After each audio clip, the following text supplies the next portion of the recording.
I can see you as well, and I can see your screen as well. A thing of beauty is joy forever. That Okay, side is okay, visible. okay. That is what I just wanted to. Yes, thank you. The screen is there, right? Yes, ma'am. Yes, ma'am. It is Okay, there. What happiness okay, looks like. okay. Thank you. So, I would just like to start with a story as I told you. A close friend of mine asked me what makes me happy. So, without thinking, I answered, as long as the people I love are happy, then I'm happy. Just like right now, I'm working so hard on this project, and my ultimate goal is to achieve something to make my family proud. Meanwhile, to be a good role model for my child. That was my answer. So, as a matter of interest, I asked her the same question. We both have a similar family structure. The salient difference is that she is a German and I am an Indian. So, her answer was, when I achieved my goal, then I am happy. When I did something wonderful, I am happy. We were so fascinated by this topic and started to ask around. One Chinese friend replied, I am very happy now because the people I love and I are in good health. So she believed that happiness cannot be pursued and being happy is an ability that can be learned. Another German friend, wrote back, next week I'm going to buy myself some new clothes. It will be definitely, making me happy. So she believes that happiness can definitely be created. In the context of this small anecdote, there are answers that elicit a striking contrast in what happiness means for Germans and Chinese and Indians. Germans tend to emphasize on I and rarely mention others when it comes to happiness. Meanwhile, Chinese and Indian, they relate personal happiness very closely to the well-being of the people they love. So, of course, it does not mean that family is not important to my German friend. So, the idea is like, what is happiness to people around the world, and how does culture shape our experience of it? As we all know that most Americans, happiness is an unalienable human right and is commonly associated with positive experiences as well as personal achievements. Uh, when asked to describe features of happiness, another part of the world, the Japanese, on the other hand, they alluded to social harmony, transient nature of happiness, along with its socially disruptive consequences.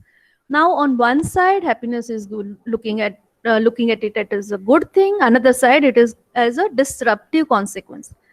That means cross-cultural studies on ideal affect have revealed. These are some of the revelations that while Americans associate happiness with high arousal, positive state of mind, such as excitement and elation and enthusiasm, the other Asian counterparts like Hong Kong and China and India, they define happiness through more low arousal positive states. That is calmness, relaxation, introspection. These are some of the positive states for the Asian counterpart of it. So there are also differences in the meanings that the term happiness holds across cultures. For instance, in certain languages, when we talk about the word happiness, including Polish, Russian, German, French, the word happiness conjures up states and conditions that are more rare compared to English. In fact, a meta-analysis of the definition of happiness among 30 nations, it reveals that the element of luck and fortune are at least partially included among 80% of the nations. That means to understand the word happiness, we actually have to go through a lot of global context. So today I'm going to talk not about India, not about wellness, not about happiness, but I'm trying to put a little panoramic picture on what happiness looks like around the world. When we say joy, joy is different in every culture around the globe. I would like to again use that rider here that I'm not going to put Indian context per se for my this presentation because we have a lot to think over and ponder over. So my examples for today's presentation, they are more or less based on different countries, maybe some countries from the Western side and some Asian except India. While happiness exists in all the cultures, it is meaning and the way it is experienced, they vary enormously. That means what makes people happy in one country can be completely different in another. So when we go back to the most ancient documented part of the definition of happiness, Aristotle, for per se, happiness is the meaning and purpose of life, the whole aim and end of human existence. So, this meaning and purpose of life, it varies from one culture to other, one country to other, one language to other, right? Different cultures across the world experience happiness differently. When we talk about happiness, we all know that it's an experience. In last 6 days different sessions, we have also emphasized on how it also becomes a kind of a personal experience, or sometimes it is a collective experience, right? So when traditionally, when the Western part of the world is more considered as a materialistic, happiness is said to come from the achievements, acquisitions, either materialistic or any other. But the Eastern counterpart, it is said to be having more people oriented, where happiness is a result of deep personal interactions. That means poor people can be happier in the Eastern part than the Western part because they are not so concerned with possession and more with the society. But these are again, I'm putting some very standardized sets of misconception which are prevailing across the world. So the next question comes: is happiness universal? No, it is not. And this is a complete affirmative statement from my side that happiness is not a universal, phenomenon. In fact, the belief that happiness is universal is a very common mistake, and it could impact how you market your global business. So, I today would like to make a very responsible statement here that the happiness concept of happiness is constructed to some extent, and what we all are like seeing and sharing and observing and experiencing to some extent, that is a construction, very very deliberate construction to some extent. After all, happiness is one of the major emotions that marketeers appeal to, right? We all know about it. So here are some examples on how happiness varies from country to country, place to place. So what makes countries and cultures and people happy? Urmi ma'am, am I audible, visible? Yes, ma'am, you are audible, and your slides are there in front of us. Very good, thank you. Because I'm actually talking to my screen, so I need to little. Thank you. Yes, we can see you. Let us now see how, some specific examples taken from some specific countries, that what actually makes these countries and culture and people happy. I'm taking you to one small country in the Eastern Europe, Costa Rica. They have a word called Pura Vida, or it is called pure life. It is not just a slogan. It is an embodiment of the concrete steps Costa Ricans have taken to prioritize what is important to them. So, what is important to them? In Costa Rica, the government funds education, healthcare, and conservation instead of a military. That means for them, family and friends, they come first. So the entire Costa Rican concept of Pura Vida, pure life, it is revolving around family and friends. Just one small example is they call their Sundays as Grandma Day. That means invariably they are spending it with their grandma if possible. We have a word called dolce far niente in Italy. Pardon my pronunciation. I don't know these languages and I'm trying to pronounce as it is phonetically coming to me. Dolce far niente, or the sweetness of doing nothing. This is how it is, paraphrased. Sweetness of doing nothing. It is all about savoring the moment rather than fretting about big issues. Italians laugh at the chaos of the world and say, who cares? I mean, they let it wash over them and focus instead on creating moments of bliss that are within their control. So the dolce far niente is basically about that moment of nothingness, sweetness of just sitting doing nothing. Another beautiful concept of happiness is called wabi sabi in Japan. Wabi means simplicity, sabi means the beauty of age and wear. Together, when we put it together, they convey the idea that happiness is achieved by accepting and celebrating imperfection and transience.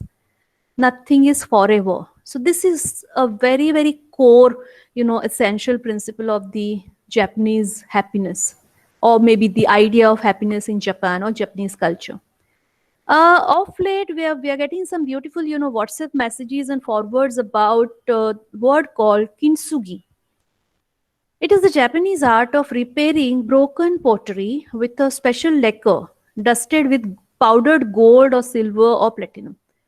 It doesn't hide the crack. Like for us, when we put it Fevikwik and the crack is invisible, it is not like that.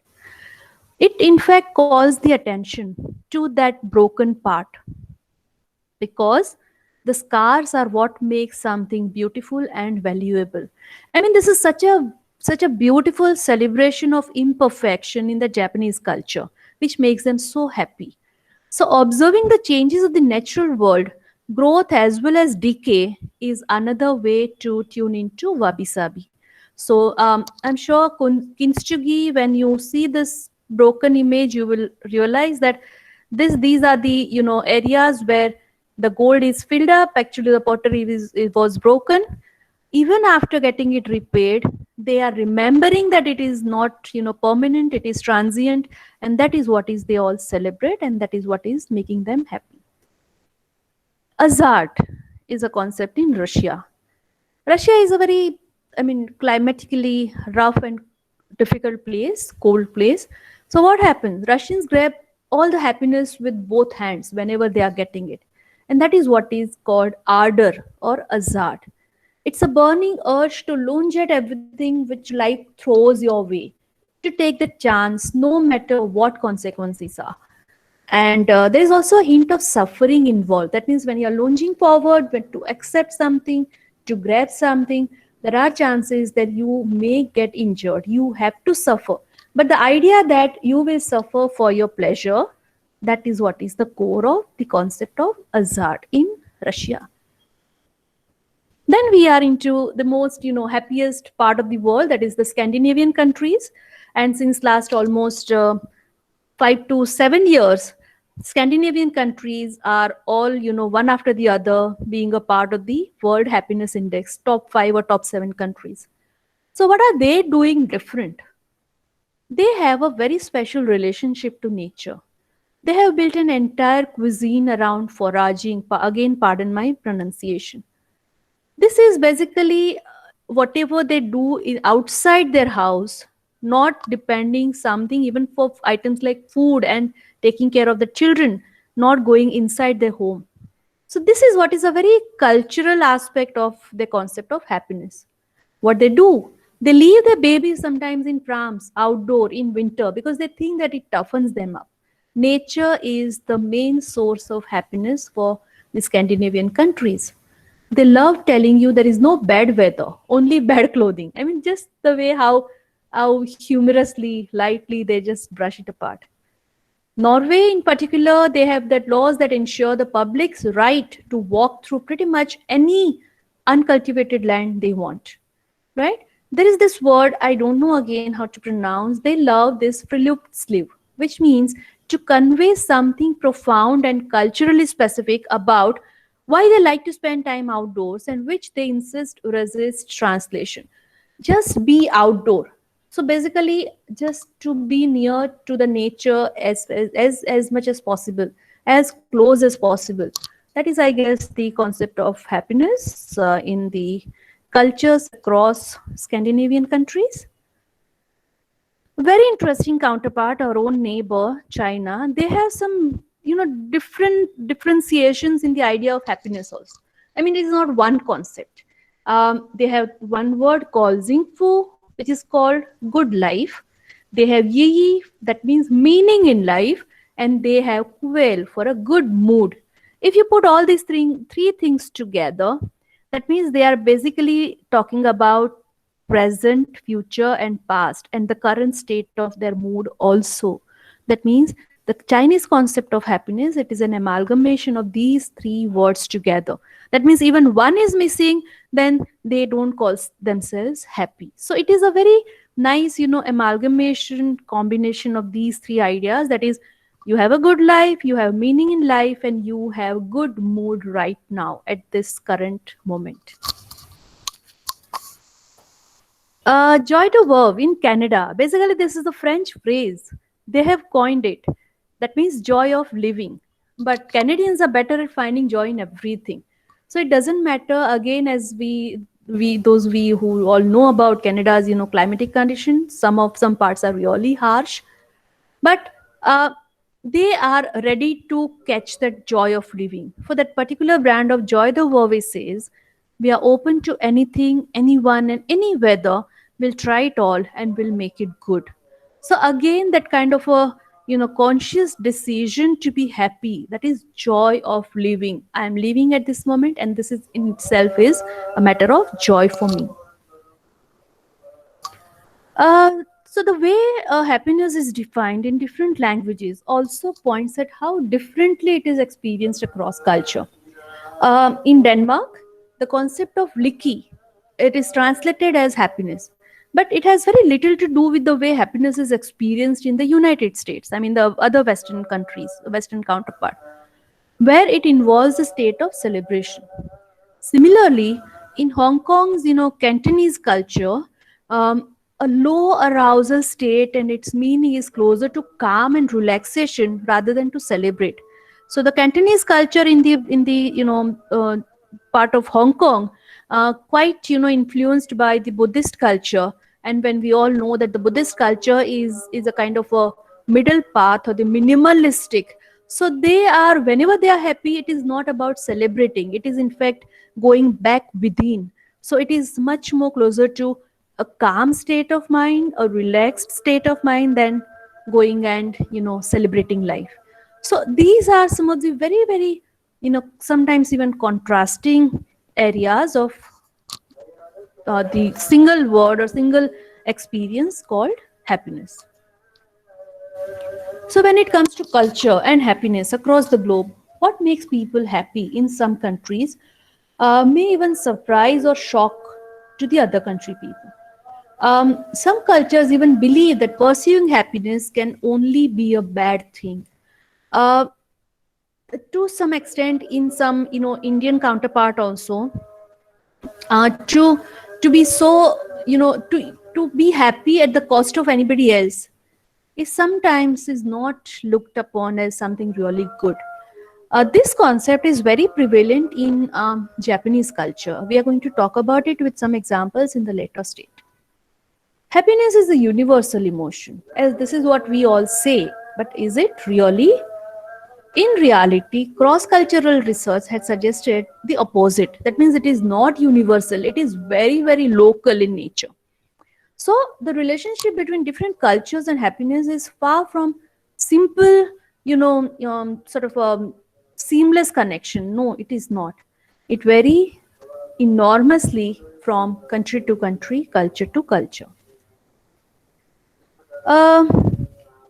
In some parts, as I have already told, that the state of happiness is not even necessarily a desirable state of mind. I mean, it is not good to seek happiness. As according to some cultures, it is not even good. It is not even desirable to seek to find happiness. For example, in Chinese cultures, funerals are a happy occasion, and preparing for them can generate different level of enthusiasm that would be hard to understand by even the Western people. So what happens in this culture?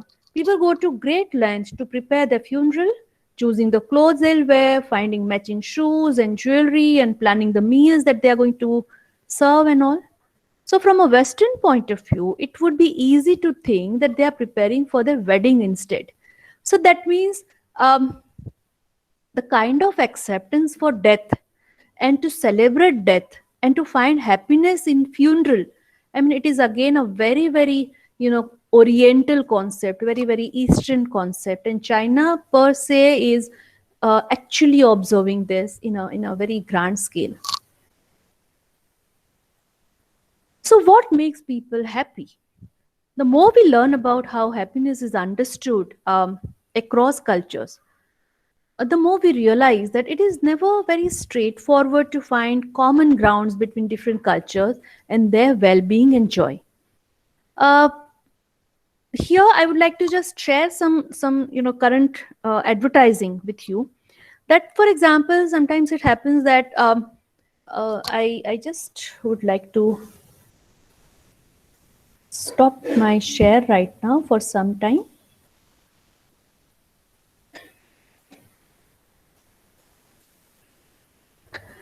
So I'll just go back to my slides. Here I would like to give some examples about the advertising. Now, when we are today, we are actually experiencing the advertising in a very, very global context. What do we mean by the global context? The cultural implications, those who are from the humanities or social sciences areas, we have something called the cultural, parameters, Hofstede model. Hofstede has given us some cultural parameters to understand the differences in the culture.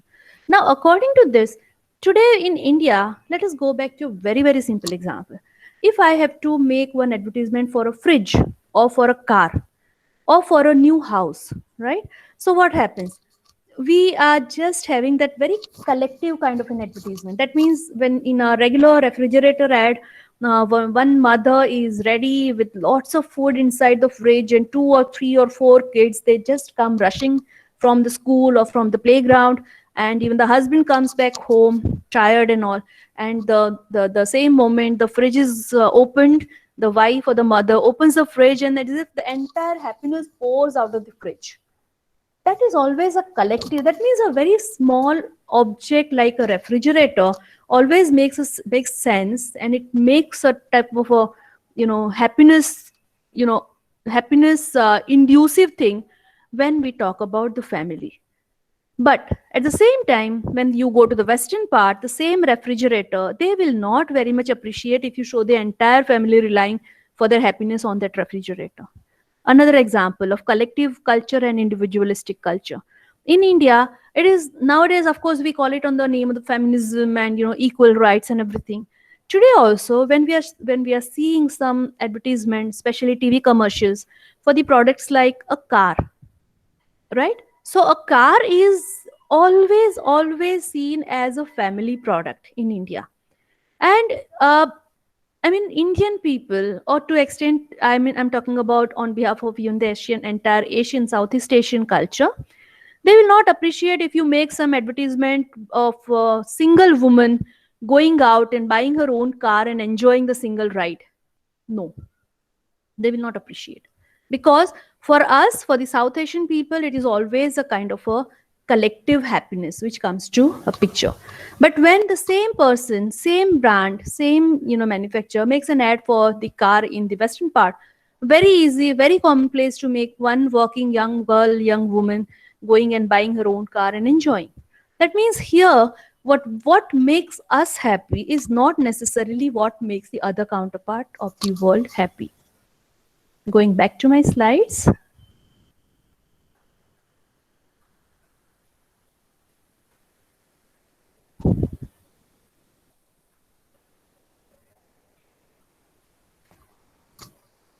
My slides there, Urmi ma'am?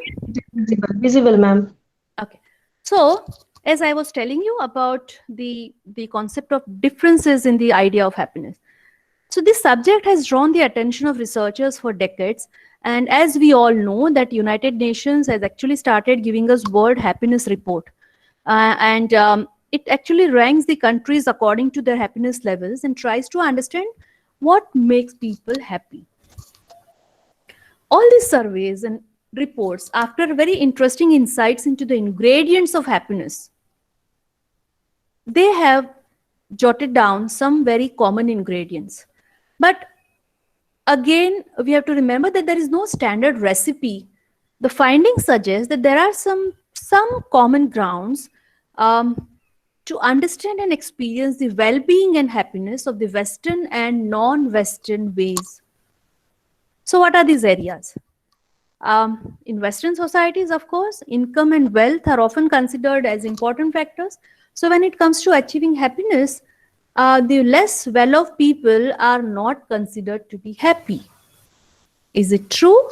Not necessarily, because there are other parameters also.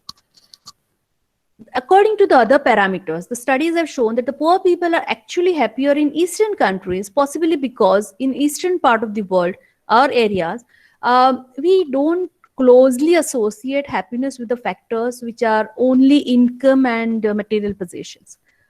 They have a concept of personal and collective happiness. So it is also interesting to note that happiness levels seem to decline as developing countries become wealthier, as it is the case in India since last 20 years after the globalization, when we have opened up to the other world economies.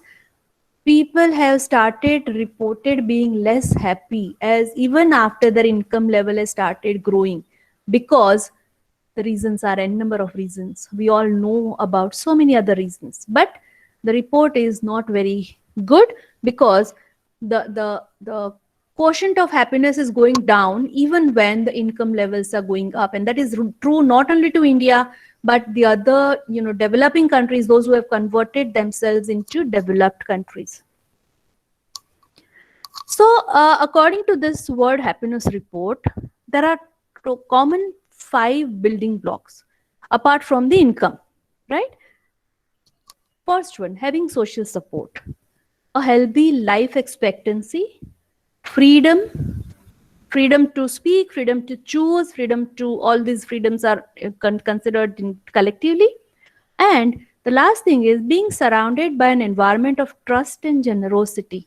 So wherever, whichever society, whichever culture is having all these quotients in a higher part, higher area, higher side, these countries are reported to be happier than the other countries.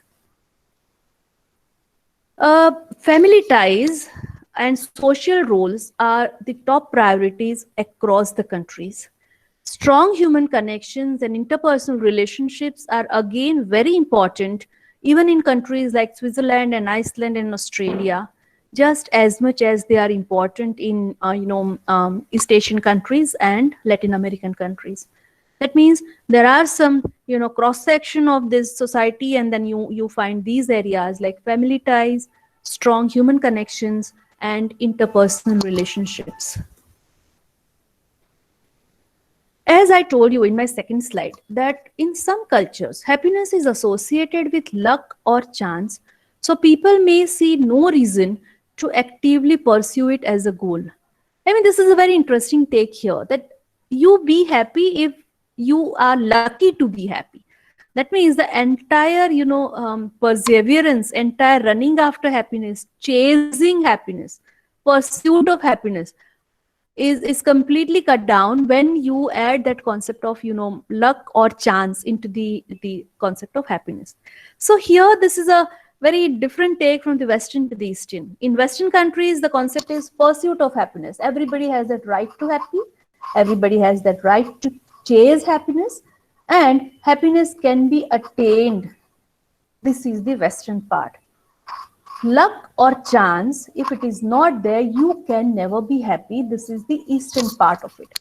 And in that case, Russia, Germany, France, and Norway, even where perceptions differ from the US, it is seen as a human right worth pursuing. In other cases, pursuing individual happiness may cause conflict with other values like preserving social harmony, so it is less important to chase it. Now here I would like to just little go the little digress my topic, and then when we all have started having that concept of sociological aspect or the concept of haves versus have nots, and the entire society, I mean everybody has that right to be equally happy and all. These are some of the models, socialistic models, to some extent even communist models. They are not, they are not sanctioning, they are not endorsing, or they are not validating the idea of happiness, because they have that strong belief that if one person wants to be happy, it will always be at the cost of the other person's happiness. So this conflict with other values, it also plays some important role in some social structures, especially as I told you that socialistic countries or socialistic political models, there it is found that one person cannot be happy unless he makes the other person, he robs the other person away from the happiness. I mean, this is also a very interesting, take on the entire concept of happiness. Then comes a very positive thing in this entire concept is called subjective well-being, SWP. So all around the world, billions of people are just trying to live healthy and fulfilling lives. But it is easier to be happy in some countries than the others. At least that is what the UN thinks. When UN is putting everything in number and parameters and benchmarking and compare and contrast, the United Nations actually thinks that it is sometimes just by being in the right place you can be happy. Now I have my own doubts, but still we are just following this new kind of ideology of being happy or chasing happiness quotient, happy countries, happy place to be, number one happy country. So these are the parameters which are new to all of us maybe in last 20 years. UN celebrates, as I told you, International Day of Happiness. And the report, happiness report, evaluates the self-reported data. And these data are actually based on, these are some of the parameters, factors like per capita GDP, social support, life expectancy, generosity, freedom to make life choices, and perception of corruption. Of course, the elements outlined in this report are not only the factors that contribute to the individual happiness, but they certainly have their own major impact on the overall condition of a citizen in that country, how happy or unhappy that person is. As I told you, the Nordic region, Iceland, Norway, Sweden, Finland, and Denmark, they have figured in the top 10 happiest countries since last almost 10 years. And Denmark even has that got that gold medal for 3 separate years. Finland is the happiest country as per the latest 2019 report, and 2019, sorry, and the rest of the Nordic countries are also not far behind. Switzerland in 2015, the most joyful nation in the world, and only in 2015 they have started having one more category, the UN happiness report. Happy and joy are two now different categories under which the data has been collected. So what these cultures are doing different, how definitions are being placed, how do they define happiness? As I told you that it vary from country to country, place to place. Like for example, Qatar from Middle East, they believe that money is the gateway to true happiness, where they go for elite first class or maybe where they expect to be treated like kings and queens. So this is a kind of a treatment, elite treatment, which they consider as happiness. Switzerland, on the other side, they believe that envy kills happiness, and flaunting the wealth is not so cool about it. But cleanliness and efficiencies give Swiss a big smile. So these are also different cultures, different parts of different areas prioritized by the countries and the cultures. Like for example, in Iceland, necessary to be drunk in order to be happy, because life can be boring due to the small population of the country and everyone knows each other. So it's like a very small place, and food becomes food, or sharing of food, or having food together with whom becomes a very important part of their happiness. The Japanese habit of hesitation towards happiness. Now this is again a very interesting take here. Why do they do this? Because they have that kind of an oriental reservation, which is traced back to that concept of balancing part, that is yin and yang philosophy, which takes a cosmological view that everything from the cosmos to human life is a never-ending phenomenon, cyclical process of change between good and bad, happiness and misery, well-being and ill-being. So they have the very strong belief that if I be very happy today, I have to be always cautious, even I have to be afraid of my future, because If I am happy today, tomorrow is my chance to be completely unhappy, because life is a cycle. And that belief, actually, they are hesitant when everything comes good to them. They are quite hesitant and they are quite worried. So this is like to balancing out happy and unhappy state of mind. So they also say that happiness is depending on unhappiness, while unhappiness is hidden in happiness. A complete yin and yang, balancing out cosmological order. Asian countries, India, Nepal, Pakistan, unless you take the increasingly popular choice to study abroad, chances are you will still live at home when you study. I mean, all our bachas, all our children, even 18, 20, 25, till the time they are studying, they are with us, because family is life. They see the idea of living on your own as absurd.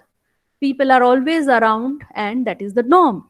So today, whatever kind of Americanization, westernization we all are experiencing or adapting, our children, other than extreme cases, unless they are in some other cities and all, they don't leave their home by 18 years and 19 years and live on their own. They don't do that, because for their Eastern counterpart, family is still life.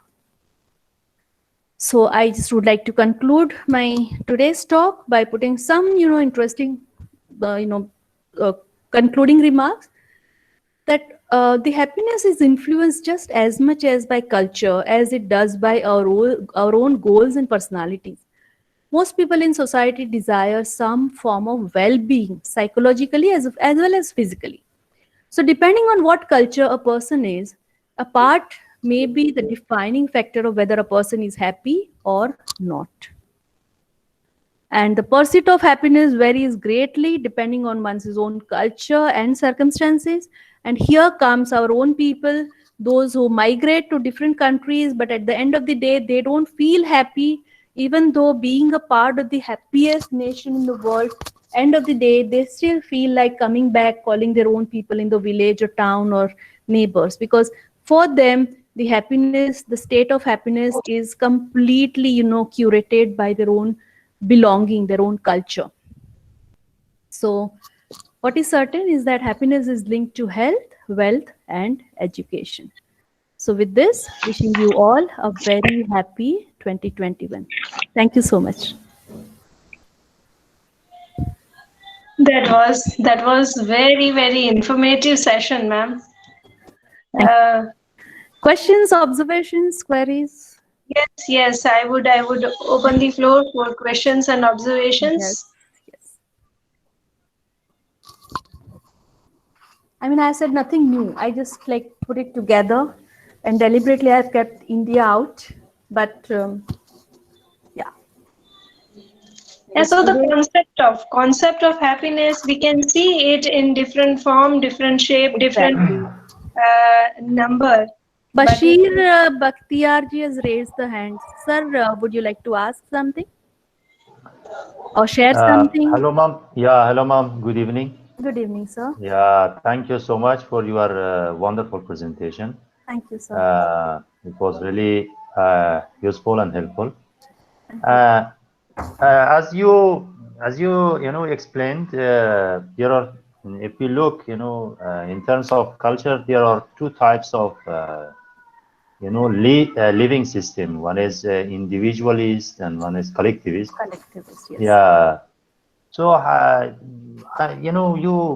you did some, research. You have looked at different studies. So, which one of the, how to say, like, in the world, if we divide, there are some, people or some nation who follow collectivist, and there are some nation who follow individualist types of living. Right. So, which one is happier, collectivist or individualist? Is it something difficult to point out? Thank you, sir, for your question. It is a little tricky question, I must say. But, sir, we have, from the theoretical point of view, the sociological theory point of view, we have something called Hofstede's model. And Hofstede has tried, categorizing the cultural parameters. So what makes one happy, what makes one feel achieving and something. And here he has put two things, collectivism as well as individualism. Now you are asking me direct plain question, who are happier? But sir, I would like to answer it from a little different point, that what makes them happy. Instead of who is happier, I would say both can be happy, provided they find the happiness in their kind of things. As I have told you, sir, individualistic cultures, Western cultures in the US, in other counterparts, uh, uh, individual leaves the home as 18 and 19-year-old, and after he leaves that home, along with his studies and along with his job, when he buys his new flat, new car, or maybe some new achievement, he becomes happy. On the other side, in the collectivistic cultures like Asian, Indian, Southeast Asian cultures, we become happy when we have something like the wedding in the family, or maybe some religious function in the family, and we collect 500 people, 1000 people, and that becomes a part of a very happiness, part of a very happy feeling for us. So the one on the other side is happily staying alone, buying alone, eating alone. On the other side, we are inviting, collecting people, and we are being happy together. So, sir, it is a very notional thing here. In who is happy, so we are not here to, at least I cannot comment on that. Thank you so much. Thank you. Yes. Some more questions, some more observations. I think Mohammed Khalid sir has raised the hand. Sir, please.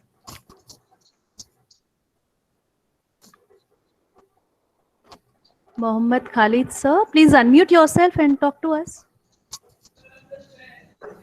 Hello, do you hear me? Ji, we can hear you. Now, so I'm very happy to meet online in this online sessions, and that's a great opportunity, and it will be very enhancement time for the young generation and coming generations and this new fields for different perspectives. So I will not go beyond my topic. So the satisfaction, as our Basir brother asked about the satisfaction. So there are different kind of things. So it belongs to the saturation and satisfaction of individual and collectively cultures according to their parameters. So every parameter is different. So if the culture is parameter is collective, so their parameter satisfaction is different. And if the culture is individualistic, so their happiness parameter is different. So so it belongs to the satisfaction and saturation of a person, individual persons, and so that belongs to that one. So it will be both sides, and individual and collective moods. So right, that will be my comment. Thank you. Yes, sir, absolutely. Like you rightly said, that the one who is coming from a collective culture will never be happy in the individualistic culture, even by following the parameters of individualistic culture. And on the other side, the one who is raised and followed in the individualistic culture will be almost completely lost when he or she becomes a part of the collectivistic culture. So, sir, this is again a very notional thing for all of us. And just to ponder that when we say we are happy or not happy, I think at the end of the day, our culture will decide whether we are happy or not happy. And there is no point comparing us with the other person having, not having anything.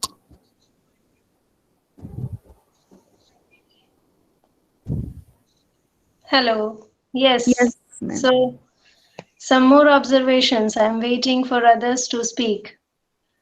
May I name a few participants? Yes, if there are some queries in the chat box, please share. No problem. Please explain happiness in family.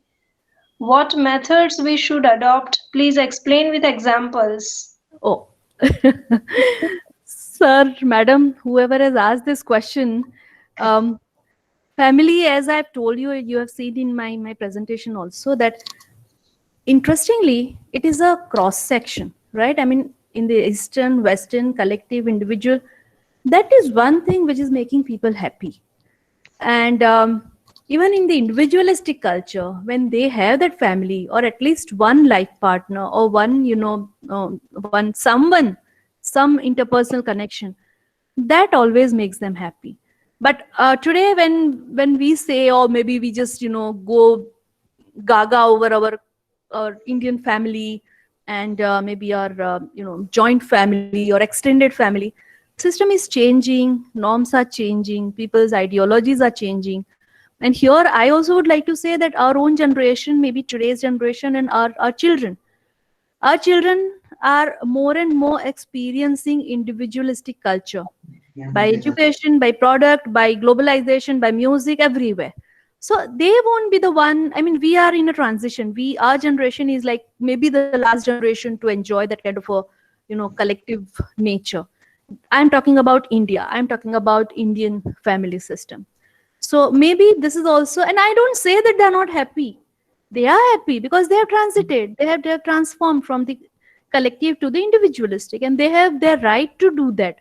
We should not be a judge when a child goes to the US or any other country and decides to live on his own.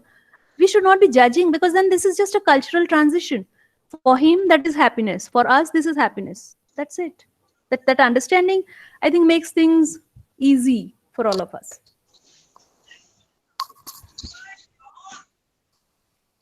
Yeah, so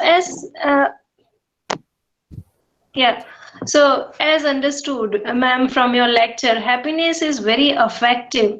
That is for sure. It is contagious. It can create a spiral around you. If you are happy, you are going to make people around you also happy, because happiness is not something which will keep you only happy. It makes the aura full of happiness, and whosoever comes in that aura is bound to be happy. So it's very, very effective, we can say. Yes, it is very related. Correct, ma'am. Some more observations. We have some time. Some more observations. Those who have not shared their viewpoints so far, may I please request them? Anita, Urvi, this is Madhu yeah, from DM Institute Ahmedabad. Yes, ma'am. Preeti ji, you Good are evening, ma'am. signifying happiness. So wonderful to listen from you. Yes, And you have given a very nice cultural background to it. thank I you. mean, Thank you so how much. Asian countries and how European and Scandinavian countries are having different explanations and experience of happiness. So a lot of things were very new to me, of course. So thank you so much for your knowledge sharing. Wabi Thank you. Sabi, I was knowing. I follow a lot of it. But Yeah. still, there are very interesting connotations you gave to different cultural backgrounds. Yes, So it ma'am. was wonderful listening to you. I'm looking forward for more such sessions. Thank you Thank so you. much. Thank you. Thank you, ma'am. Thank you.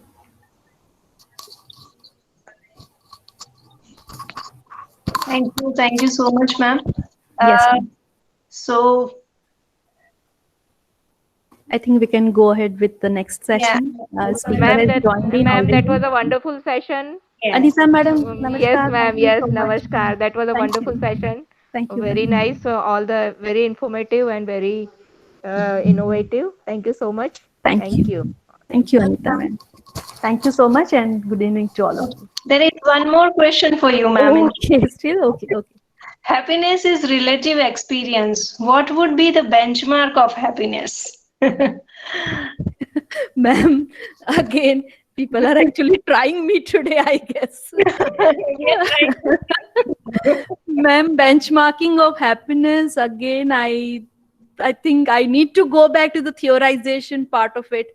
And 5 parameters of maybe Hofstede's model also help us to do that. But in a layman's term, only one thing I would like to just insist again and again, that it is not comparable.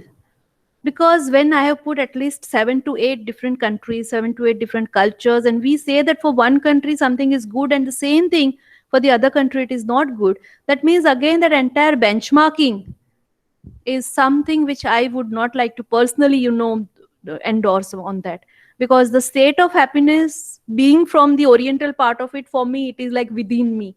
For me, it is like a very personal experience. And I am actually negating the 50% counterpart of the Western countries. But given a chance and given a choice, I would never like to flaunt the happiness, the celebration, the money, the achievement, because somewhere deep down the roots are still Indian, and the bringing up is still Indian. So it will always go back to the collective experience. So I think I'm not able to answer that question. Yeah, and now there is one more interesting question for you. It's not a question, but I want to make it a question for you. And there is Padma Lochan ji, who says, what about the drunkards? Are they not happy? What about The drunkards, the okay, people people who drink who drink. alcohol, you mean to say? So I think I would not like to use that word drunkard or even the alcohol, because here again, sir, being a very, I have stopped judging since last a very long time. I have stopped judging, and that because of my little bit, travel and global exposure, that has helped me to stop judging people. I say we use this word drunkard and alcohol in a very negative connotation because we are coming from that culture where it is not considered, because we don't use it. And it is always a foreign element in our culture.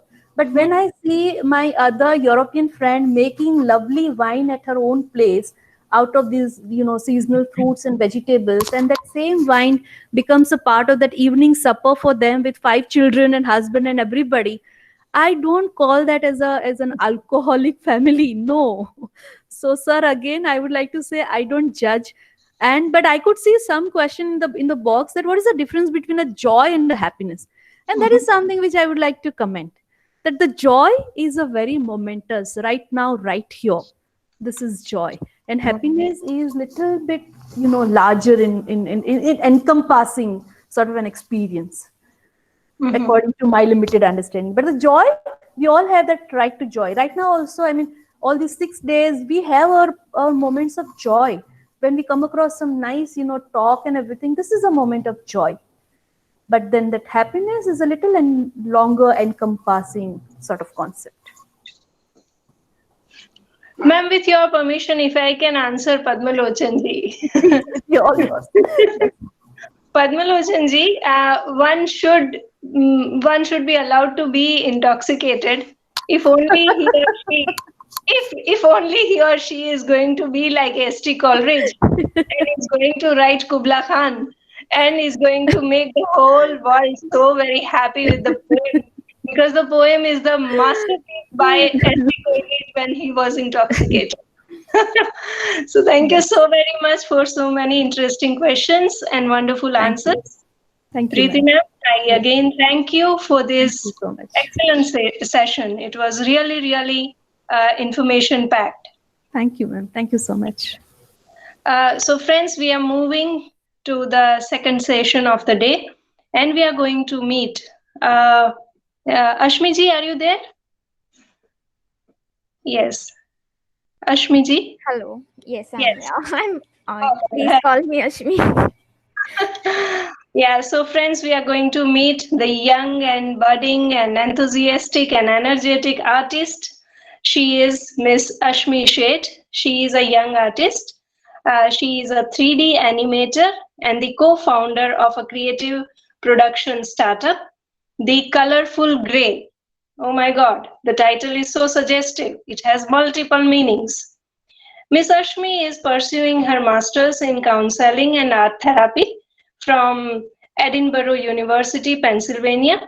Her poems, paintings, and digital artwork is so soothing and so calming that they almost work as mental wellness boosters.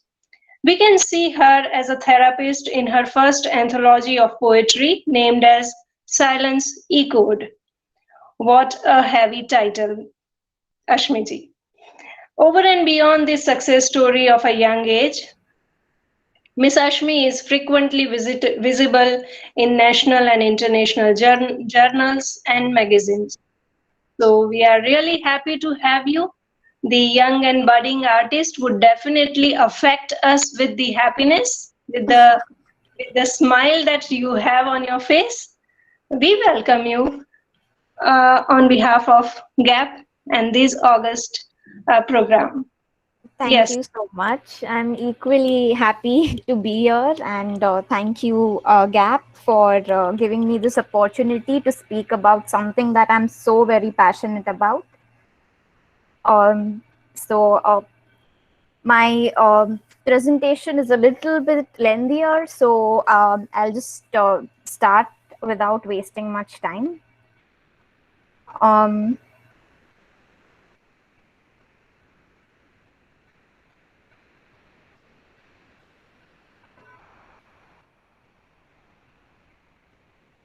Is the screen visible?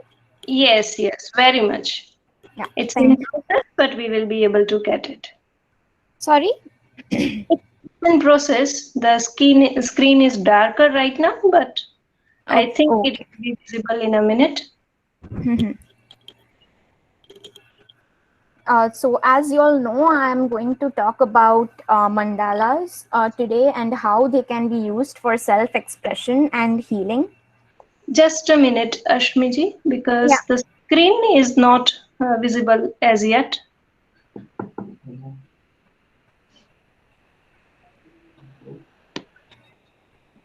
Is it now?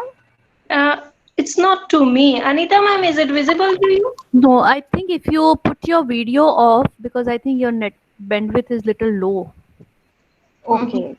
It might help if you put your video off. No, ma'am, not visible. Yeah. Just a second. Oh yes, now we can see it.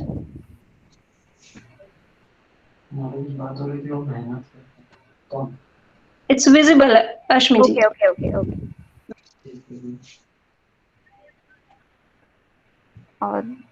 Yeah. So talking about mandala, the word, it is a Hindi word derived from Sanskrit, which means a circle or a center. And basically, a mandala is a circular design with a central point from which a variety of motifs and patterns radiate outward. Mandalas date back to at least the Paleolithic era, and they have been frequently associated with many cultures, and they are used for meditative and contemplative purposes till date. For example, they are very much used in the Eastern religions and philosophies, where in Tibetan Buddhism and Hinduism, where they are still used for meditative purposes. These are some of the examples of a variety of mandalas and their variations used in different cultures and religions. We can see the mandalas used in Christianity with their rose windows and in cathedrals. Mandalas have been present since ancient times in early Navajo and Pueblo American native cultures, alchemy and shamanism. And rock carvings such as the one in the center, the Wheel of Life. A variety of rock carvings are also found in Eastern India. And they have a very specific cultural meanings and stories attached to them. Mandala, a variety of variations of mandalas, such as spirals, crosses, and concentric circles, are used in different cultures, depending on their history related to mandalas. Now, the basic thing why a mandala is effective goes back to its basic geometrical form, which is a circle. Circles suggest wholeness, unity, the womb, completion, and eternity. According to psychology and neurology, circles are found to be more easily perceived, and we can make more sense of a circle instantly as when we compare it to a square or a triangle or a shape which has corners. The circle is considered as the first graphic realization of an individual's sense of wholeness or self. So ultimately the circle and creating within a circle um, is related to wholeness and unity and inner meaning. As I said, according to Gestalt psychology, simple closed forms such as circles are more quickly perceived and recognized as meaningful. The psychological order created by mandalas extends outward to help us orient ourselves in our present life situations. And at the same time, circles are believed to help individuals focus inward. So, as evident, the circles creating within a circle helps us and brings us to a midpoint where we make sense of the world outside us and our feelings within us. The circular geometric shape of mandala is recognized as a universal symbol for spiritual growth. And the same symbol has a variety of meanings in different cultures. And it is often used as a visual form of meditation. Art psychotherapists often use the mandala as a basic tool for self-awareness, self-expression, conflict resolution, and healing. Creating a circle can also be a sacred action for those who perceive a reflection of the essence of life in a circle. So it depends on the person who is creating the circle. For some, it may be a spiritual practice. For some, it may be a psychological healing practice. Or for some, it may be, now with improving research, it can also be a neurological practice which helps them to improve themselves on a neurological level. So I love this quote, which I've included on the slide. Each person's life is like a mandala, a vast, limitless circle. We stand in the center of our own circle, and everything we see, hear, and think forms the mandala of our life. As I said, mandala is believed to be a reflection of our inner self, and it has been used for insight, healing, self-expression, and it reflects the wholeness of the person creating it. The use of mandalas as a therapeutic tool was first mentioned by Carl Jung, psychologist. During his practice, Jung practiced mandalas and himself in trying times and in periods of transformation. He also had his patients draw, paint, model, or even dance mandalas. And he has written a lot about his research and findings about mandalas in various cultures. According to Jung, mandala is a perfect symbolization of the self, a symbol of individuation. The process of individuation is related to a striving towards wholeness. The symbol of mandala has also been used by art therapists as a structure to contain personality chaos or disintegration. So in art therapy, one part of therapy is often providing the client a structure, a boundary in which they can contain their emotions and thoughts. So once they have it out of them, they can visually see their thoughts and feelings and then analyze it and find solutions to it. Here are two quotes again, which deeply touched me. To paint what we see before us is different art from painting what we see within. And creating mandalas is just painting what we see within. When we create a mandala, we make a personal symbol that reveals who we are at the moment.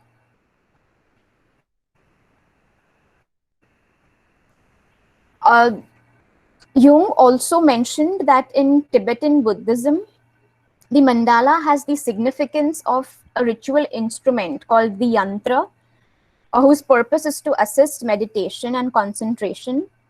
It is meant to aid concentration by narrowing down the psychic field of vision by restricting it to the center.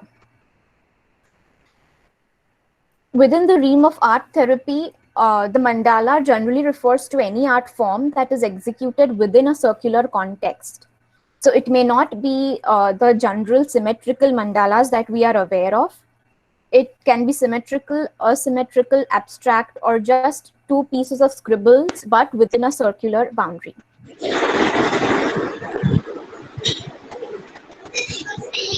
The severe pattern imposed by a circular image of the mandala compensates the disorder and confusion of the psychic state. Jung says this because what he found was that mandalas are often found in We people. request Faisal sir to please mute. Faisal sir, please mute yourself. Faisal sir, please mute yourself. Mr. Faisal?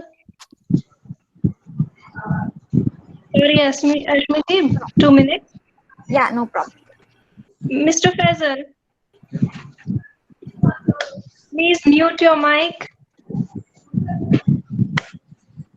By mistake, I think he has kept it open. Yeah, I think Urmi ma'am, if you can inform Gap office, then he Yes, will yes, mute. sure, sure. Yes, he is the host, na? He can Gap office. You please inform him. Sorry, Ashmi, you can start, please. I mean, continue, please. No problem. So Jung asserts that a mandala often occurs in conditions of psychic disorientation or confusion. So, for example, in children whose parents have been divorced, or in people with neurosis, due to which they have a problem of opposites in human nature, or people with schizophrenia who view the world, whose view of the world has become confused because of the conflicting ideas from the unconscious.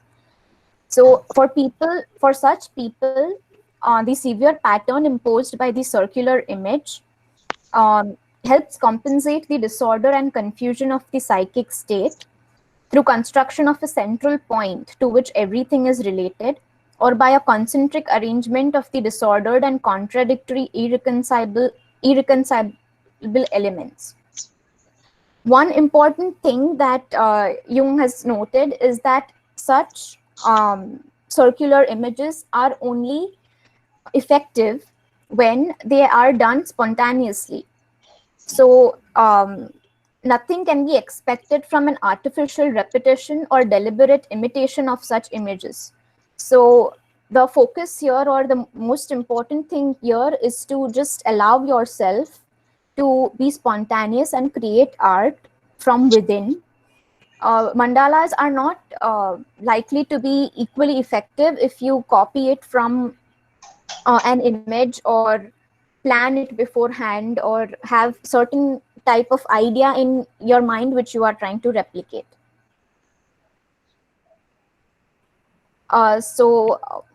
We'll pause here for an activity before we can proceed further. I guess you'll have an image with you of the mandala with you on an A4 size sheet. I think that was requested.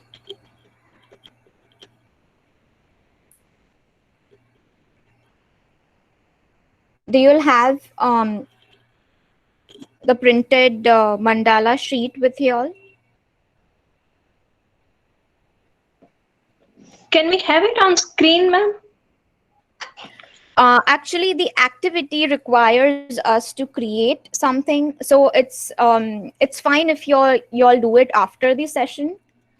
But I had just included it in this, because it's a different experience to collectively create art. But if convenient that way, I can just go through the activity and you all can do it later. Would that be fine, or would I that think be preferable? I think that would be better. Those who have the paper with them, they can continue, and alongside they can progress Yeah, with the no problem. exercise, and then others would be doing it later. Yeah, no problem. I'll just go through the activity.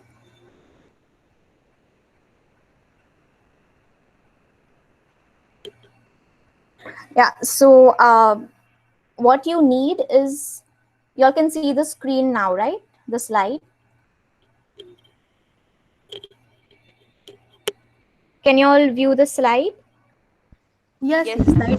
Yes. Yeah, so you will need this printed circular outline, or you can create a circle with a compass or a plate on an A4 size sheet of blank paper.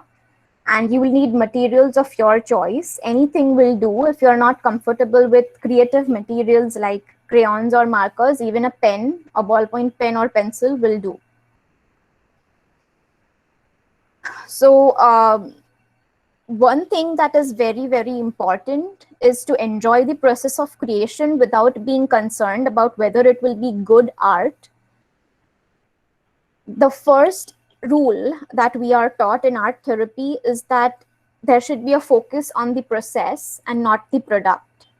So we are not approaching this activity as an artist, but as a human who is trying to use art therapeutically. So this is a very private art. It is for you, for your self-reflection, and you need not show it to anyone or overanalyze it. So I need you to... Ashmiji, 1 minute only 1 minute. Yes. I would request the participants who are doing the exercise alongside, may please forward their pictures, or they show their pictures on screen to all of us. Those who are Yeah. doing the exercise along with all of us. Yes, Ashmiji. Yeah. So I need you to take a comfortable position, seating position. Pay attention to your body posture. Relax. Take a couple of deep breaths. Focus on your body. And take a couple of deep breaths till you realize that your breathing is restful. Then gradually focus yourself on the center of the mandala. Gaze at the mandala for a few seconds and allow yourself to gradually focus on the center of the mandala.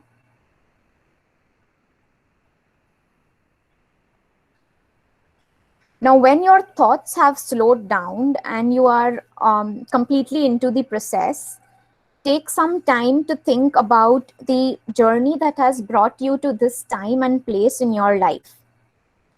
What aspects in both personal and professional fronts motivated you to take this program? What are some of the important experiences, both positive and negative, that you have been through? We have been through a lot of negative feelings because of the lockdown, but try to think of a balance of both. What education or work experiences have shaped your approach and knowledge as a healer, as a self-healer?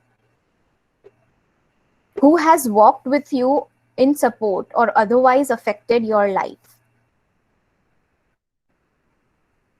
These are some of the questions that I would like you to ponder on, and create an art piece that uses the metaphor of a path or a road to represent your journey. It can be as a person in a specific role, as a mother, daughter, student, father, or as a professional. Whatever, most of you all will be obviously academicians. So you can create an art piece that serves as a symbol or metaphor of a path or road that would represent your journey.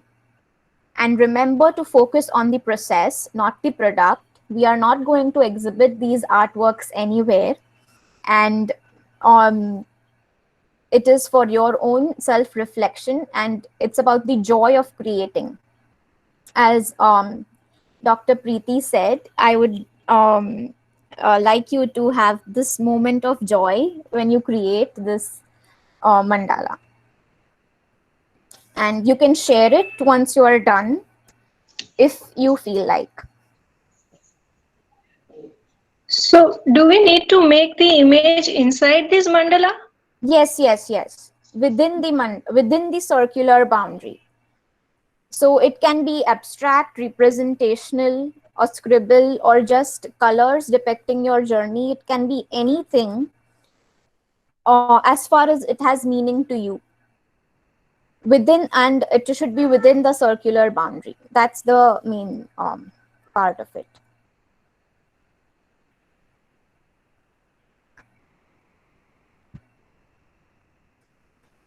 So would you all like some time to finish it, or should I proceed? How many are doing the activity right now? Ashmi, may I ask you a question, please? Yes, yes, please. What if somebody is not actually an artist, or does not know what to do with this circle? It doesn't come anything to you. And second question is, if like you're not able to calm yourself, because in pandemic people are going under a lot of distress and anxiety, and maybe somebody is not able to come to the core of their thought and do something, then how this should work as a therapy? First thing, it's a very good question, ma'am, and very relevant, because this is the first question that almost everyone asks me when I ask them to create art. That what if I'm not an artist? What if I can't draw? What if I can't think of anything that I can make? This one thing is, the art therapy is not for artists. It is for everyone and anyone who are open enough to use art to heal themselves, or externalize their problems and find solutions which otherwise cannot be met through verbal therapy. And secondly, I know this is a bit of a complex activity because it requires yourself to analyze and think a lot, and it would be intimidating for someone who has not created art since years. Alternatively, what you can do is just express what you are feeling at the moment, and express itself in the circular boundary. The circular boundary will act as a containment, a structure that will orient you towards your feelings. And then the process of analyzing or interpreting the mandala would come later. We'll not go to that today, but it's because the focus is on the process right now. So you can just create. That is why I told just scribble. Scribble is the first artistic marks that we make as infants. So you don't have to think as it should be visually pleasing. It should just be something that comes from within. Even a scribble would be fine. Thank you so much.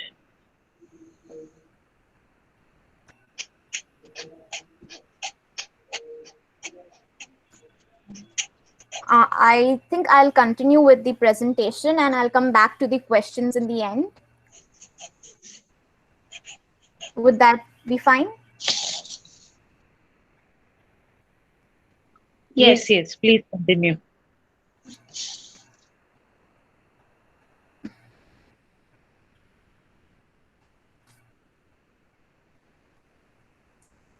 I can share the PowerPoint later if you all want, and if you want to go through these questions later for those who are doing the activity after the presentation. So once you have completed the artwork, gaze at it for a few seconds. Ask yourself some questions. What made you draw what you have drawn? Are you satisfied with your journey? This does not mean the drawing, but the content of it. Does your drawing elicit positive or negative emotions? If given a chance, what would you do to change or change in the artwork? This is an example of what an art therapy session would look like. But for those who are very emotional or who have anxiety issues and who would not be able to address these questions alone, I request them to skip this part. And once for those who do this, answer these questions, they have a clear picture of certain aspects of their life. They can note them down in a journal or a notebook so that they can come to these points later. For those who have difficulties in writing their emotions down, noting down the major words, phrases, or topics can be helpful. I don't think you all must be done with an activity because I don't think you all had got enough time. So you all can share it once you're done. Mandalas for insight, healing, and self-expression. Dr. Susan Fincher is an art therapist who has been working with mandalas since a long time. She says that in the creation process of mandalas, the materials and environment are extremely important pieces to the process.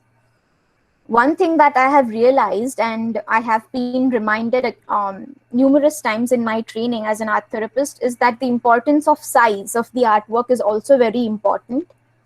It should, the page that you are working on should be bigger than your face so that your hand can move and the sensory and kinesthetic elements can come into play. Color is also an integral part of the mandala because it expresses your innermost thoughts, feelings, intuitions, and physical sensations. Color therapy combines aspects of art therapy and meditation. The basic idea of color therapy is that when individuals color complex geometric forms, they are provided with an opportunity to suspend their internal dialogue. And once that internal dialogue is expressed, we can come to terms with it and we can think of solutions to what bothers us. Knowing what our internal conflict is the first step to working to healing those problems or internal confusions that you might have. Coloring the symmetrical form of mandala with its repetitive patterns and complexity helps draw individuals in a state similar to meditation. This is a psychological term called the flow, which helps the person relieve stress and temporarily push aside all worries because they are so engrossed in that creation process that that it helps them to set aside their worries for that period of time. So mandalas, like mindfulness meditation, provide an additional tool in which to focus one's thoughts.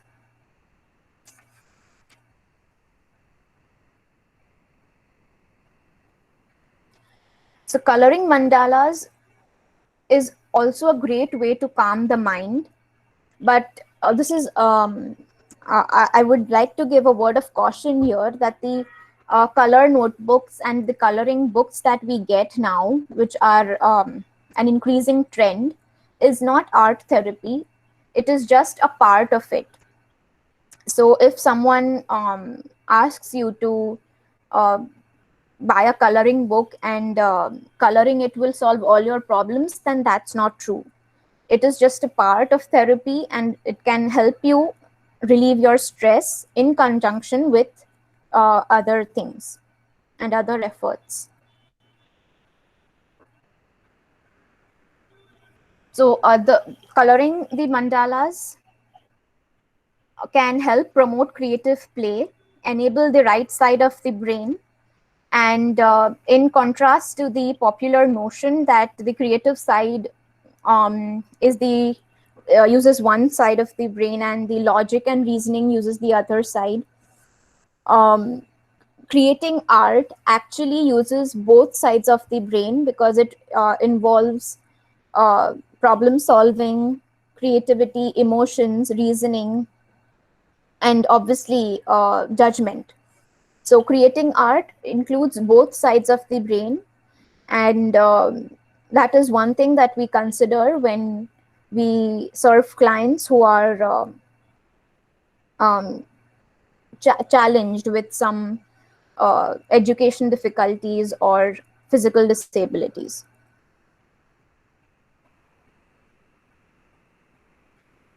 Drawing mandalas helps reduce anxiety through the repetitive and rhythmic movements of your hand and your concentrated attention in creating it. So even when you do the activity, I would suggest that you continue your process, even if you make a mistake and you're urged to correct it. Because again, I cannot repeat it enough that it's the importance of the process and your experience of creation rather than the final product. The purpose of the activity is getting in touch with your emotions and becoming aware of yourself and your feelings.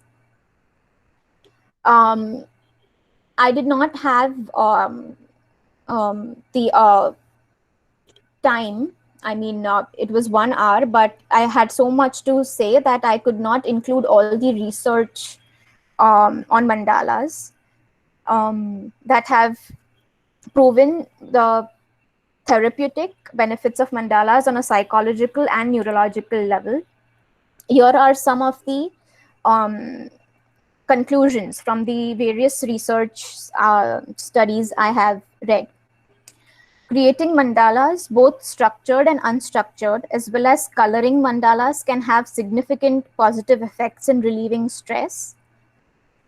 Creating mandalas has significant effects in elevating and enhancing mood. Mandala serves as an active ingredient in mood enhancement. This is something that I had experienced myself when I had done this research with college students in St. Andrews. And it was found that mandalas were found to be useful as a self-healing tool. They had the potential to help them relieve stress and anxiety and elevate mood. One thing that I have recently come across is the unique relation between women and mandala. There has been a unique relationship between mandala making and women, which was also pointed out by Jung first. Mandala making can help women effectively cope with major life transitions, such as entering motherhood or accepting menopause.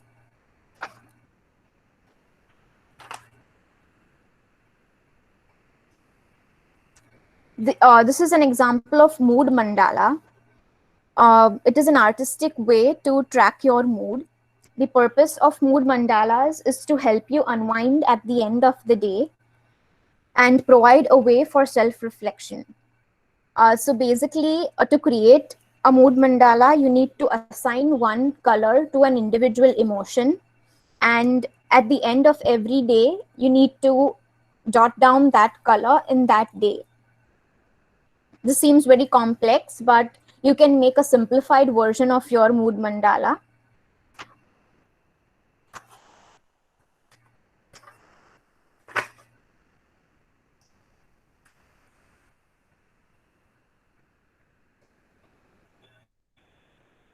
So the key takeaways from what I wanted to say today is that first, mandala is a Hindi word derived from Sanskrit meaning circle or center.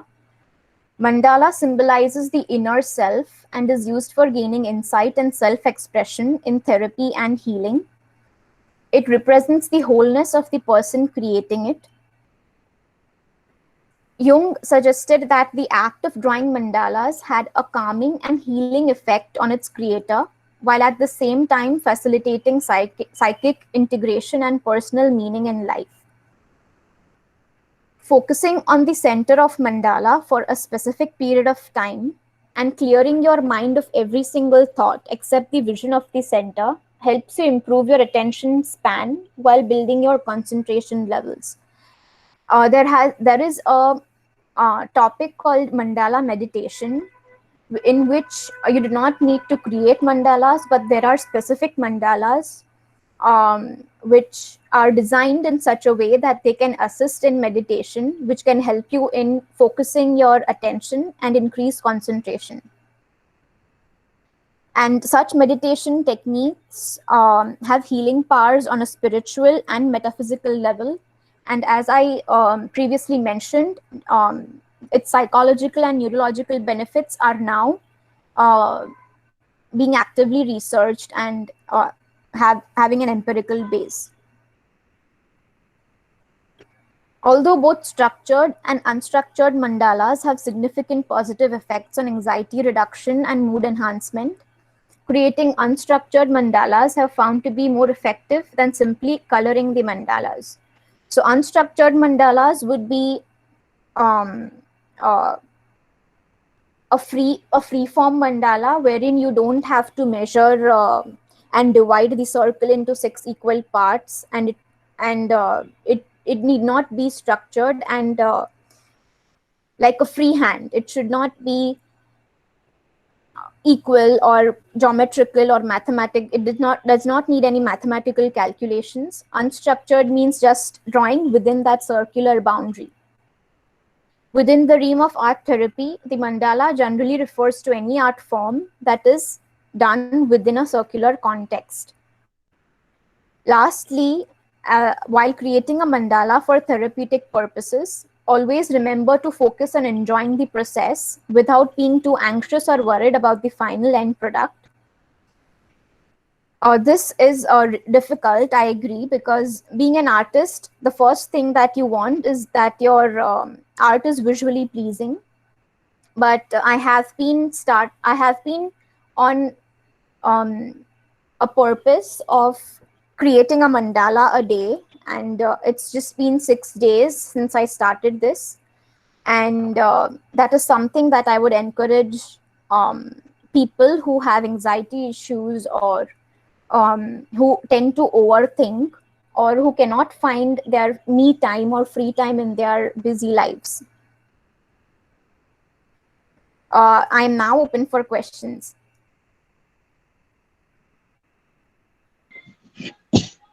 Oh, that was wonderful, wonderful session with the activity. You have really engaged us. Yeah, we wish we could have completed the activity. So I have done to some extent, but that has given me many questions, and that has given me, that was emotionally very, very challenging, I think, to going back to the past and asking ourselves whether I am happy or hurt, and then analyzing which feeling is the dominant one, and then deciding upon those feelings. But I will come back to you later, Ashwini, if you permit me. I would like to ask a few questions, or I would request our participants to share their experiences. Sure. As this was a new concept and it is more psychology intensive, I did not include a lot of jargon or research because I did not know how much that would interest most of the participants. But now that you all have a basic idea of what mandala is, how can it be used for self-healing, expression and therapy, you all can ask me any questions and I'll be glad to answer them. how to interpret what you have made? First thing is the color. First thing, as an art therapist in training, I would suggest not to interpret it yourself. But yes, you can first see the color that you have used. For example, something very personal that I can share is in my 6 days. 6 days is a small time, but it's something that I've resumed. In 6 days of creating mandalas, when I look back on them, I realize that the colors that I use reflect my state of mind at that time. So it would not really be evident to the person who sees it, any third person who sees it, but I know that, okay, I used this color because I was getting this thought at that time. And except for colors, you all can find any strong motif or a motif that recurs in the mandala drawings that you create over a period of time. So otherwise, I would suggest not interpreting it alone. And at the same time, even us as therapists are requested to, trained not to interpret the client's drawing alone, because we don't know their process. It is something that the client and the therapist both together work on. I have a question. Yes, please, Shwetaji. Yeah. I'm a psychologist. So normally with children, I use Drawman test.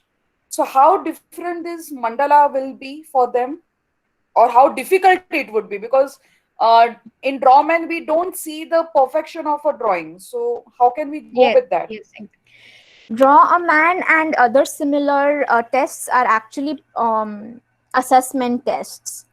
Yes. And this is actually a treatment kind of thing. There are many assessments in art therapy too, but the focus here is not interpreting or judging what they have made, but it is to give them a tool to express their emotions and thoughts, and at the same time contain them so it does not go all haywire. So that circular boundary helps contain those emotions and helps them enter into a meditative state. So it would not be more assessment kind, but it will be more a treatment kind. Treatment type. And what age group normally do you suggest for this kind of a therapy, art therapy? Art therapy, if I say, it has been used with infant who is about 1 year old to people who have been diagnosed with terminal illnesses. Okay. So the age span, the range is quite wide. But the type of art therapy that you can give to different age groups and activities obviously differ. So, for example, such mandala making would be more suitable for teenagers, adolescents who are going through challenging situations or mental confusion and conflict, rather than children, school-age children or younger. Younger ones. Great. I will definitely try to use this. Sure. Thank you. Yes. So Mr. Nedunari also has a question. Art therapy is working model for relieve the mental stress. Please explain with suitable example. Okay. Can you elaborate the question, please? I feel this is an examination question. Mr. Nedunuri, you need to talk to Ashmiji. Art therapy is working model to relieve mental stress. Art therapy,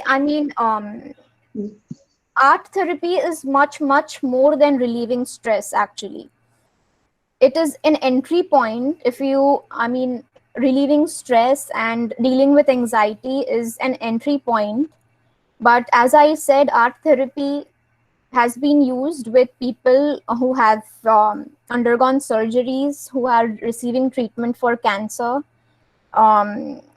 people with children with disabilities, and you name it. You name any person, and art therapy is likely to help them in some way or the other. So mental stress, there are certain activities and certain theories and working models in art therapy which we can use to help a client who is undergoing stress.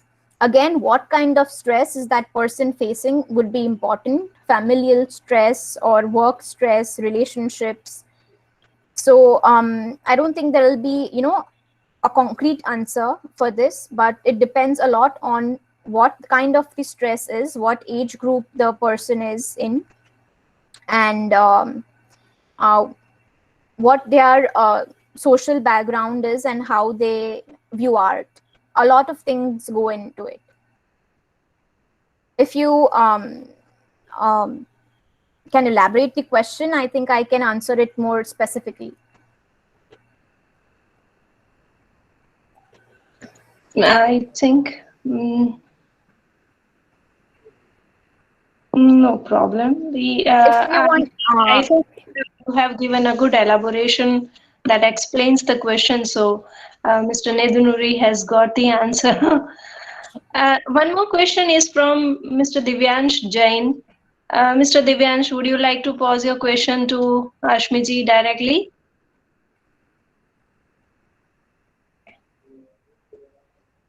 Mr. Divyan says, what is the limitation of mandal therapy?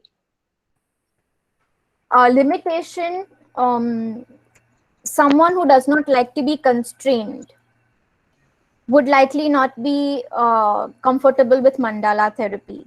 Like, it gives you a boundary, and those who would like to set themselves free would be more effective with them. The treatment would be more effective if they are given a large piece of paper and they have space where they can use their hands and use more of kinesthetic elements. Another limitation, if I can say, is when we did this mandala activity in my classroom, art therapy classroom, out of 20, there were hardly 4 people who enjoyed this activity. All others were intimidated by that circular boundary and constraint that it offered. So that would be the major limitation, that the structure that it provides can be positive and negative at the same time.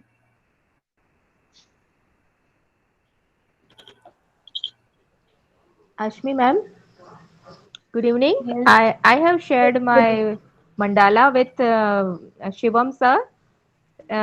Is it possible we can interpret it? What you suggest? Should we do it, or should we keep it personal? No, if you don't mind, I mean, I don't think I'm that qualified to. Urmi ma'am, what you say? Should we go for it? Sure. I also have my mandal with me. I was about to show this. It is here. Okay. So Shivam sir, I have forwarded it to you. So just if you are able to project it, please go for it. So that Ashmi ma'am, she can just throw some light on it.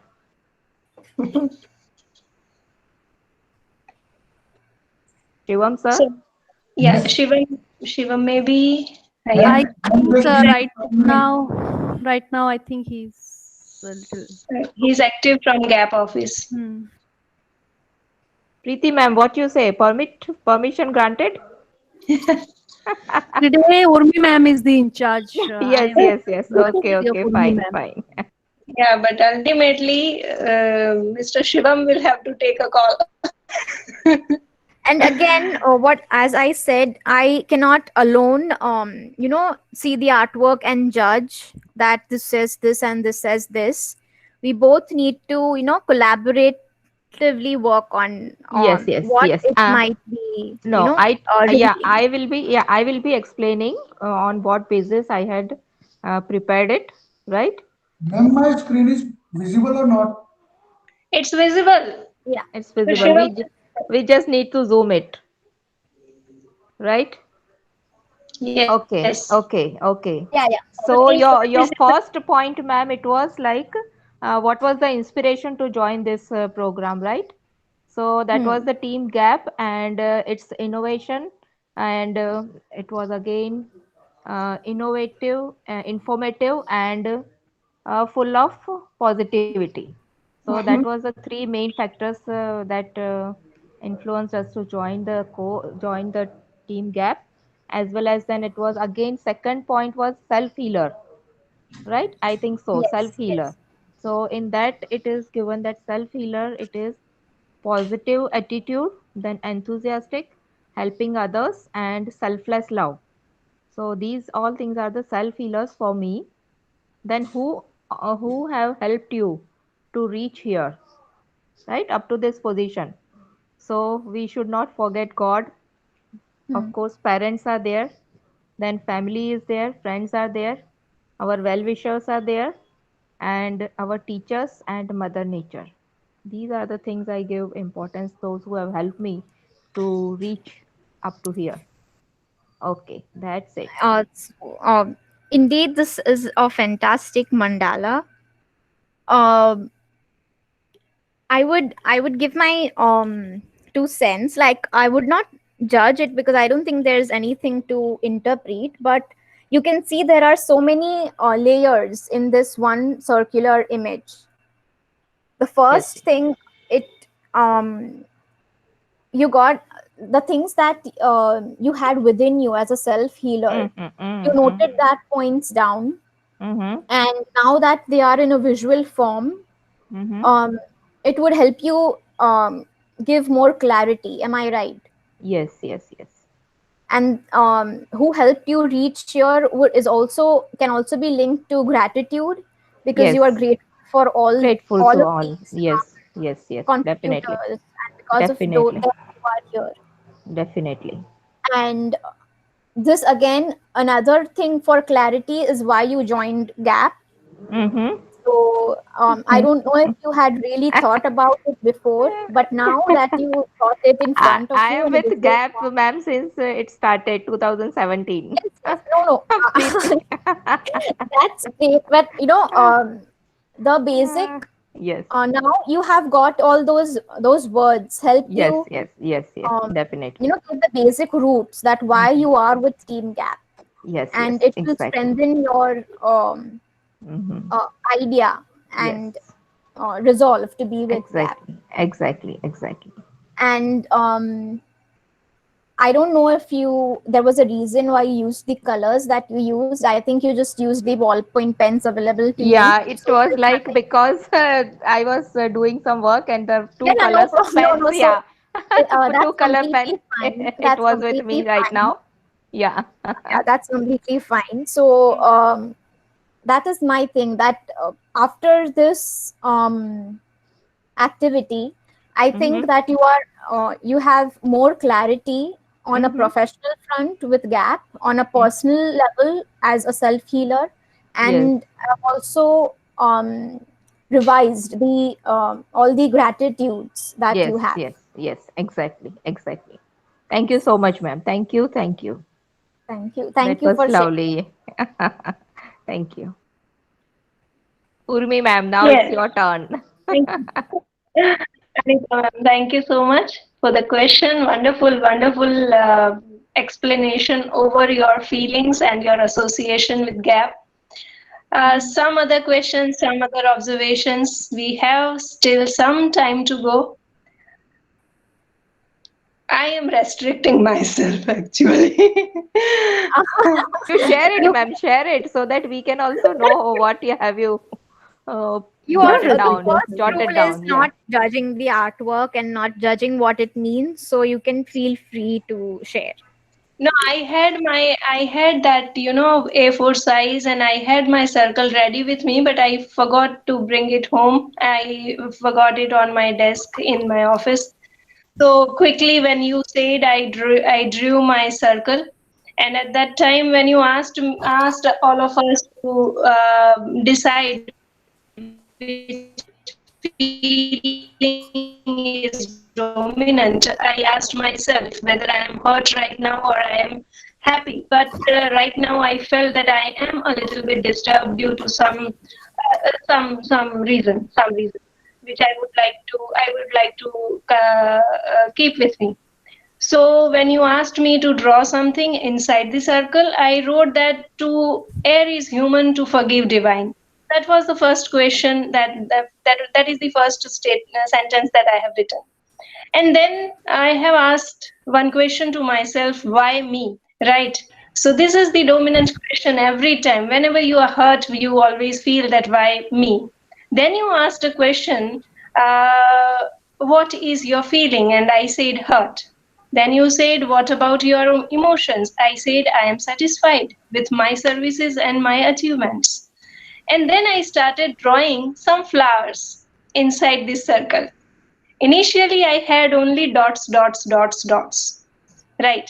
And when you said that, what are your feelings? I said, yes, I am satisfied with my services and my achievements. And suddenly I started drawing some flowers, some grass. I'm not very good at drawing, but somehow I have managed to put some grass, some trees, some red, and I had a few sketch pens with me. So I utilized all these stationery, and I have drawn this circle. And I feel after the completion of the circle, I felt as if I have much to be happy about and less to be hurt for. So that again reminds me of when you said mandal therapy. I associate mandal with the word Abha Mandal. And Abha Mandal is the aura. And Abha Mandal reminds me Virginia Woolf, who says, life is not a series of gig lamps that is symmetrically arranged. Life is a luminous halo. So you have acquainted us, Ashmiji, to the luminous halo which is around us, which is over us, which is controlling our emotions. And when Anita ji has presented her, circle, I mean, it is mandal, not circle, right? So this mandal is our identity, is our Abha mandal, and this creation gives us the ultimate, acquaintance of ourselves. Yes, And exactly. in Sanskrit, if I can say, Purnat Purnam Udachyate, Purnamevavashishyate. So Purna में से पूर्ण अगर ले लिया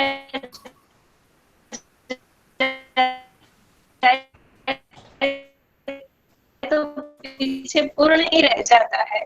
So this was a fabulous experience. It was Thank really you so like, spending and sparing some time with yourself. Yes. Thank you. Wonderful, wonderful, Thank you ma'am. so much. Wonderful. Urmi ma'am, very wonderful explanation. Yeah, I Wow. just Yes. would like to take You- one moment of Yes, yes. attention. And Yes. very, very proud to say Ashmi is my student, and she is my ex-student. And so very Great. proud to find you here, so impactful, and so proud of you, Bacha. Thank you so Great. much. Thank you so much, ma'am. Great. So Yeah, and it Urvi was a ma'am, nice session, and all well. What you Yes. explained also reiterated the fact that I was constantly saying, that it's the process that is revealing and not the artwork. So as you started with the dots and you were somehow motivated, you had that inner motivation to draw flowers, and first you were hurt, but then I don't know what flowers mean to you, but if I go with the general sense, it has some kind of positive feeling. So the navigation of starting the drawing and then Yes, yes. towards the end of it is what I was trying to explain all this time. So thank you so much for. Very true, very true. So all well that ends well. This is how we are going to end our day. Great session. And your student is Thank you, ma'am. equally fabulous. Thank you. Thank you so much. Thank you so much.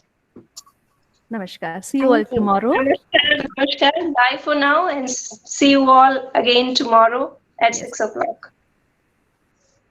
Bye-bye. Bye bye. Bye, everybody.